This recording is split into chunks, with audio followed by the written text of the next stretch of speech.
gusto kong unahin si Senator Ping Lacson. Na nag-guest kanina sa StoryCon sa One News. Kino-cover ni Merrimon to kasi maraming nag-aantabay. Hindi ko nakikita doon sa lineup na binigay ng producer natin, yung tungkol kay Senator Bato. Pero tawang-tawa po ako doon sa portion ng interview na yon kanina. Tungkol kay Senator Bato na hindi natin nakikita, hindi na-interview ni Merrimon dahil hindi nagpapakita doon. Pero present sa group chat. At buo raw ang sahod. Sahod, present sa group chat at makulit sa group chat. Nagtatawanan sila doon. Tawanan daw, ano. So, hindi ako natatawa kasi syempre gusto natin siya makita, no? Pero natatawa ako doon sa the way na, kilala mo naman si Senator Ping. Minsan hindi rin naman sa good sense of humor. So, siguro dahil siguro gusto niya si Ma'am Ami, si Ed, si Ronald, at saka si Reg. Regina, Kaya relax sila mag-usap, ano. Pero sumasagot daw yan. Tapos, parang meron silang usapan about sa pagtatago. Yung pagtatago. Correct. So, sabi daw ni Senator Bato, and this is not verbatim, pero ito yung thought, mga kapatid. Sabi niya na mas gagalingan daw niya yung mas pagtago gagaling niya.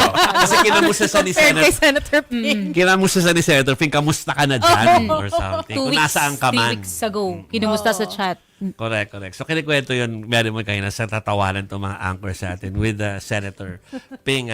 Pero siyempre, ang kainitan po na pinag-uusapan ngayon sa Senado ay ang paghahabol nila na maipasa yung budget bago mag-Christmas break. Bago of course, mag-Christmas break. So, kamusta doon, Merrimon? So far, right on schedule. Though na-delay sila na isang araw kasi kahapon lang din na i-open talaga again yung period of amendments, yung passing on second reading ng 2026 National Budget. Senate version nito.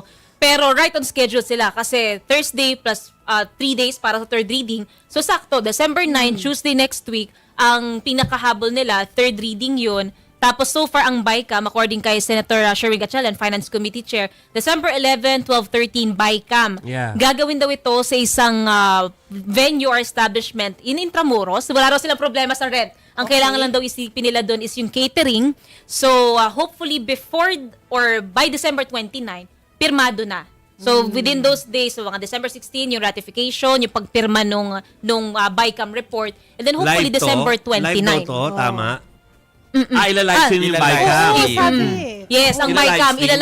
Okay. ilalive nila yun. And ang sinasabi nila dito, sabi rin ni SP Soto, lahat sa simula hanggang katapusan ng BICAM, live stream siya. Alam daw talaga ng publiko lahat. Wala raw pwedeng pag natapos, may lalabas na bago, wala. Lahat So, on ano the yun? table. On daw the table. dapat. On the So table. kasi ang linya kanina, no, Chiki, pareho tayo nanood, sinabi niya, inilarawan ni Senate President Pro Tem Ping Lacson na ang binago na proseso ng 2026 budget deliberation ay pinaka-transparent sa kanyang nasaksihan. So far. So far.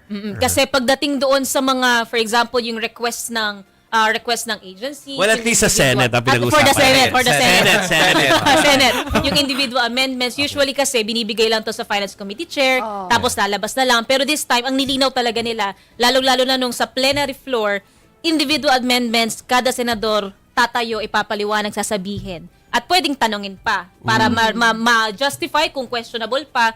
O yan ang sinasabi din dito ni Senator Sherwin, depende pa rin talagang lahat sa fiscal space. Kahit sabing magbawas dito, magdagdag dyan, kung hindi pa rin talaga kaya, hindi pa rin talaga pwede. So, nagkaroon sila ng enough time to review the budget? Kasi So far. naalala ko si Senator Amy Marcos, isa sa mga reklamo niya dyan is parang 2 days or 3 days before lang niya nakita. So, sabi niya, paano ko re-reviewin lahat yan? Actually, may concern yung Senate minority sa ilang mga amendments. Nung inopen yung period ng amendments, si Minority Leader Senator Alan Peter Cayetano, ang unang tinanong agad dun kay Senator Win is, parang nasaan na yung 11 days ng interpellation natin? Bakit hindi siya nakalapag na agad dito?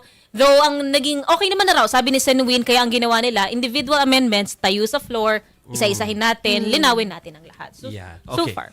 So doon tayo sa word of the week. Allocables. Diyos ko, nasa dictionary ba yan? Titingnan Ano ko sabi? nga. kung All anong word yan. allocables remove in the Senate version of 2026 budget. Ano tong pahayag na ito? Kasi dapat pa tayong matuwa dyan, Merrimon, na na ganyan. Eh, dapat naman kasi hindi nangyayari yan. Pero sige.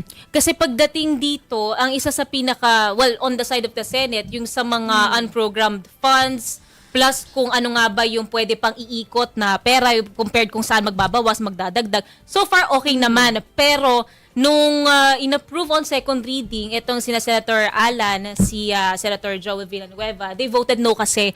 Pero ang sabi naman ni Senator Alan, parang yung budget daw, parang hindi pa nasusuportahan ang rural development. And meron pang unprogrammed appropriations. Pero ang sabi naman ni Senator Alan, bukas pa rin talaga siya na makipagtrabaho and parang magbibigay din siya ng kasulatan, para magbibigay din siya ng reports to how to better the budget come next week. Sorry, Next week. sabi mo meron pang unprogrammed fund? Meron. Oo. May tinapyas sila. Malaki yung natanggal nila Oo, doon. sabi nga ni Malaki Senator ang natanggal Ping, nila yes. doon. Pero may natira pa rin. And Okay. sa pag-cover din natin ng Senate, ang nakikita kasi natin doon sa unprogram, mga foreign assisted, pero nabawasan na rin naman yung foreign assisted. Pero they still have to put leeway, kumbaga magkaroon pa rin ng konting allowance, especially sa mga deficiencies. Kasi may mga hindi pa bayad, especially sa ilang, for example, sa 4Ps, may binalik din doon dahil meron ding mga deficiencies pa. Kaya hindi rin pwedeng ma-tighten, ma-constrict sobra yung budget. Okay. So bago tayo mag-segue, may segue kasi ako na ping going to to Arles. Pero sabihin ko lang, alam mo, natutuwa ako in a way bilang Pilipino na ngayon ganito na yung coverage natin ng budget, no? Na we're demanding na magkaroon ng mga live stream na ganyan.